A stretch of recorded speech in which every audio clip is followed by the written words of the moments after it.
Malab Keen, everyone. Welcome to the show. This is the Dollar Bin Podcast, your favorite comic book review show, where we talk about bad, sometimes good, obscure trade paperbacks, and then review a comic book we found in the Dollar Bin. I'm your host, Deece. Thanks for hanging out this week. Before we get into it with today's selections, we want to give a shout out to our sponsor, Blue Spot Comics, your newest online source for all your comic book needs, new and back issues, rare variants, Star Wars vintage collectibles, Marvel toys, classic gaming equipment, and more. Follow them at Blue Spot Comics on Instagram and Facebook, and tell them the Dollar Bin sent you, and you get an extra 10% off your order. Now this week, we're talking about Generation X, the second series, Volume 1, number 1 through 6, Natural Selection, which was published in 2017. It was written by Christina Strain and art by a bunch of fucking beaners. And I can say that because I'm Mexican, so suck it, PC Patrol. But seriously though, every X book now is just drawn by a conglomerate of brown people. Allow me to read a few names.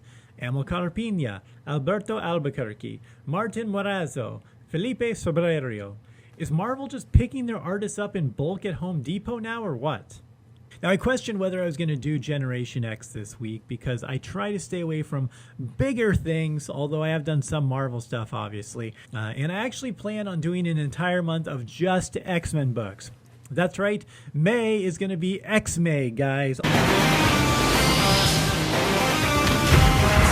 All X-Men, all May long. I've been going through and reading X-Men Gold, Blue, Red. We're going to talk about those. Reading Astonishing X-Men Volume 4 by Charles Soule. Basically everything from about 2014 to 2019 up until the Hickman run. And I've also been reading all the new Hickman books, which I was completely oblivious about until recently. So we're going to talk about all X-Men all May long, so make sure and mark it on your calendar. But I'm pretty sure the month of May is already marked on every calendar. So this was the second attempt at a Generation X book, which is interesting because there have been a myriad of young student books over the years. New Mutants obviously was the original one, which evolved into X-Force. Then a few years later, we got Gen X Volume 1, and that was canceled. Soon after, we got New X-Men, Academy X, those we do not speak of, Young X-Men. New Mutants returned in several iterations, some of them with new students and some of them with the old guard, all grown up, but as the New Mutants still, which was kind of confusing considering they're the old mutants, but they're still the New Mutants. Was New Mutants their team name? Why do they call themselves the New Mutants still? It's wildly confusing. Just say the X-Men. But basically, it's like if Saved by the Bell were a comic book. I think that would make Monet Tiffany Amber Thiessen, and I'm perfectly okay with that. When I wake up in the morning and the alarm gets out of one. And I'm pretty sure Skin would be Screech. I don't think I'll ever make it on time. By the time I grab my... But at its heart, Xavier's is a school, and I think we always need that school aspect in the X universe.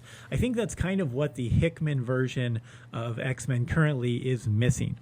Well, one of the things it's missing. Again, we'll talk about that all in May.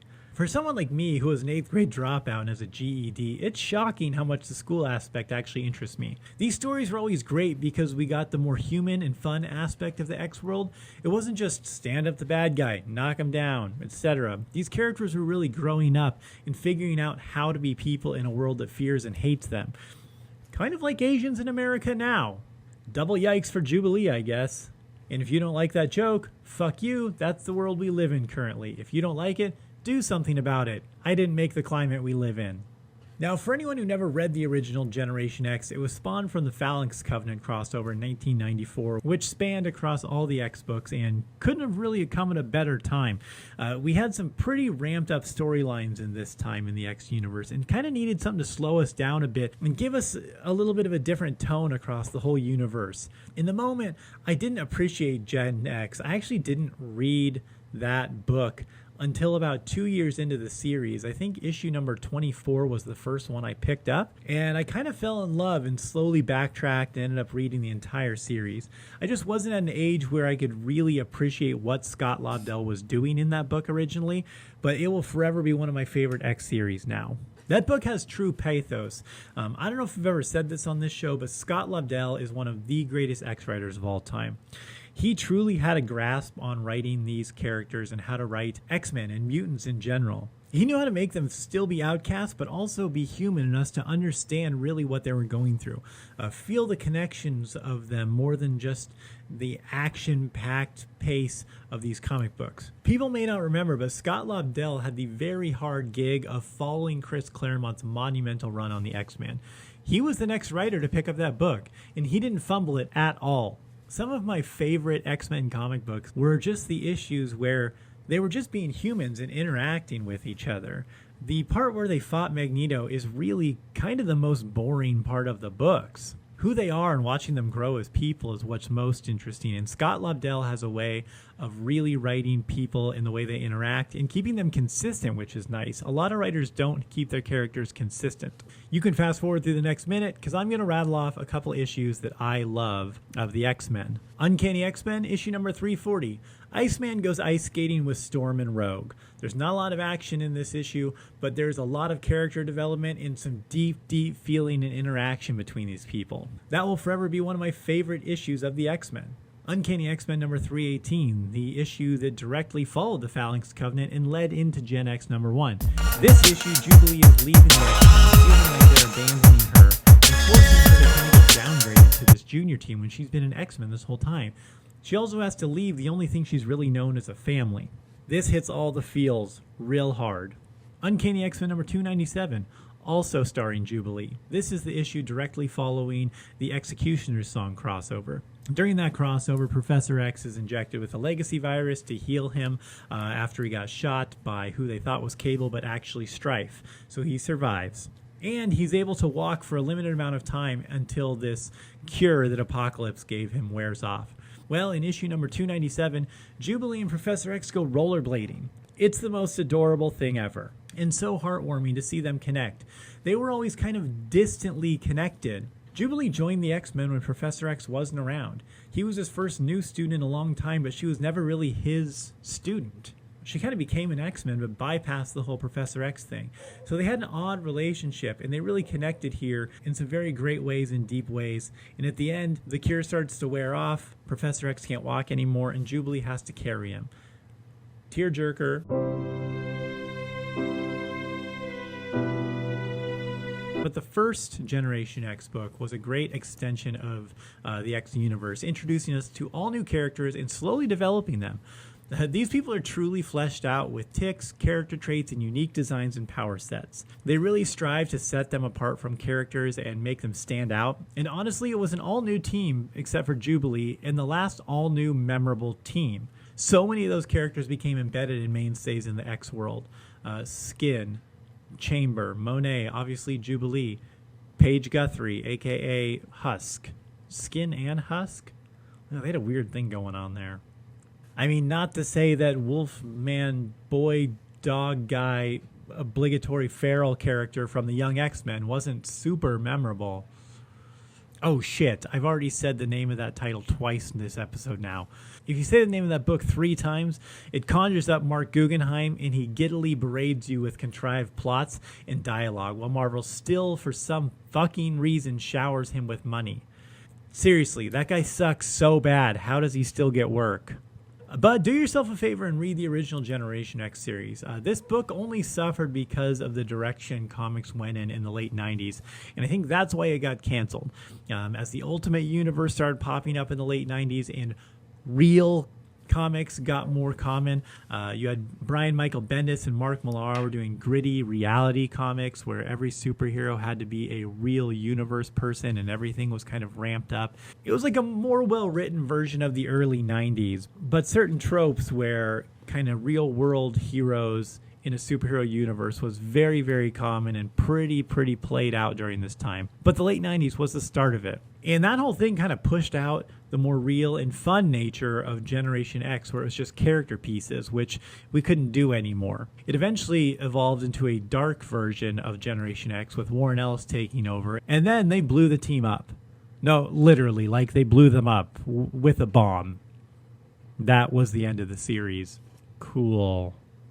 But now we're here. The latest Gen X, which ran around the time of Astonishing X-Men by Charles Soule in the Gold, Blue, and Red books, as we talked about earlier. I'm actually a big Jubilee fan, so I was hoping for the best. Unfortunately, Jubilee is really a mere background character in this. Chamber, a.k.a. the best part of Generation X, floats around in the background being useless and not snarky anymore. Lame. When did he stop being British? This book really stumbles because it's kind of predicated upon the fact that you know all these characters in the book that you probably don't care about. Yeah, most people know Quentin Quire from Grant Morrison's run on New X-Men, and he's been around since. But Eyeball Guy, Nature Girl, just a couple other new guys. It makes the book slightly inaccessible to new readers who aren't embedded in the X universe. And even people who are. These characters have never been fleshed out or really written to know anything about them, so you don't have any real connection to who these people are. And they never really give you one. And these are not top-tier characters by any means, which is fine. I love that. I'm actually a huge fan of books with D-list characters. I mean, my dream team of X-Men would include Havoc, Dazzler, Longshot, and Forge, so... But these guys are background players at best, and they really seem like background players even as the main characters in this book. We know nothing about them, and we don't learn much about them either. They're all cookie-cutter personality. Nothing unique happens with them. Nothing stands out about them that makes them really different from each other. They're more shallow than Quentin Quire. But why would I care about them if I don't even know them? And the writer doesn't do anything to help me get to know them.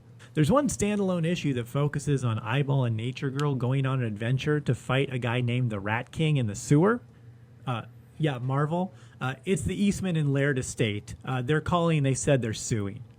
Who are you, dude? I am the Rat King. Christina Strain had an opportunity to open these characters up and really give us some depth about who they are, you know.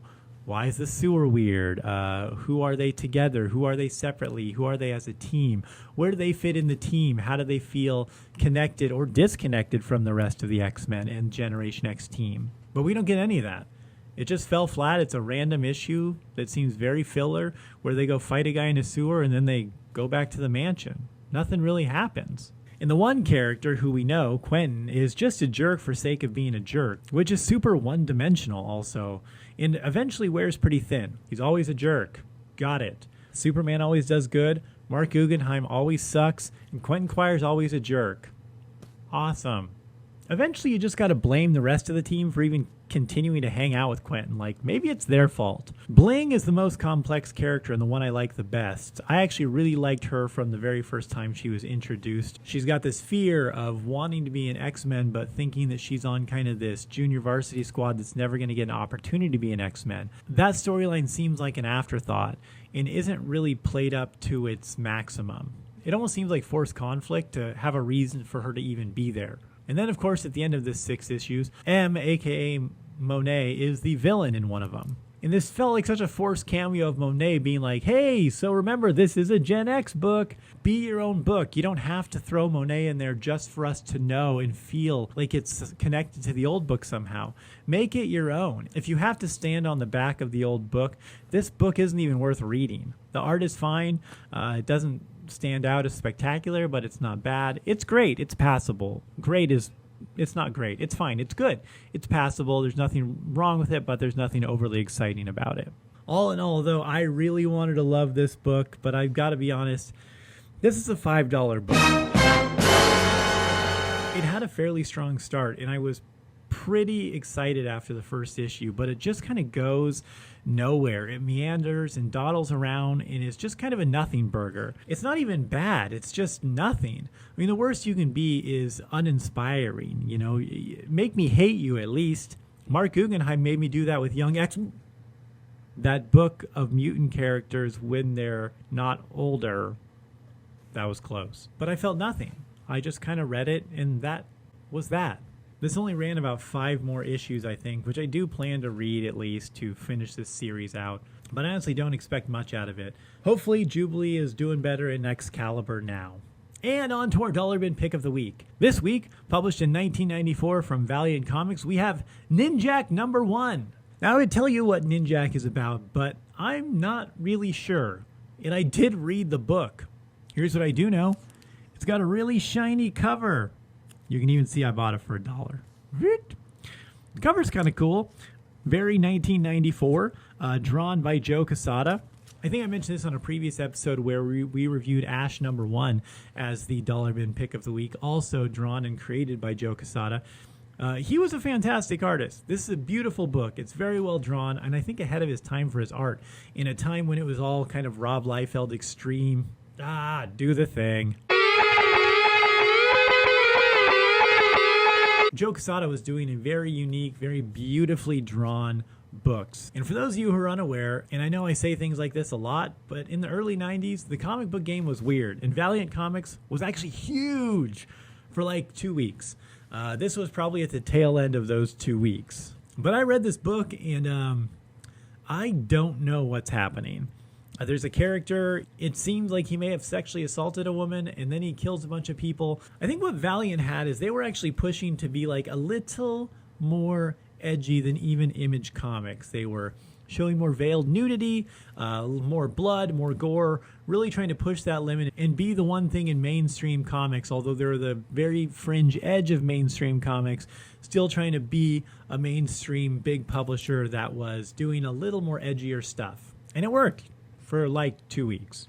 A valiant fortnight. But yeah, I have no clue what's going on in this book, guys. I'm going to be honest with you. I read it. It's very confusing. An old guy in diapers drops black widows on a guy to kill him. That seems like the least effective way to kill him. They're also in a big warehouse that the guy in the wheelchair owns. So now he's just got black widows all over his warehouse. Good plan, dude. You're not mobile. You're in a wheelchair and very susceptible to any type of injury. You're going to die of a black widow bite. And yeah, I'm sure when the writer thought up, he's like, this guy's got these black widows from Brazil and he drops them on. It's going to be badass. It's like, yeah, I guess. What is this, Fear Factor or Saw? Just shoot him. You've got 1 million thugs around you. Bullets are essentially free. This is America. It's your God-given right to shoot someone. Who people are is kind of confusing. Where the narration is coming from is kind of confusing. I think Ninjak is actually narrating the first part of the book. Then he's not Ninjak. He's just a guy who's naked, maybe having sex with someone. There's a couple different characters that have very similar names and look kind of the same, so it's difficult to follow. Also, it was kind of fucking boring, so maybe I just wasn't paying attention.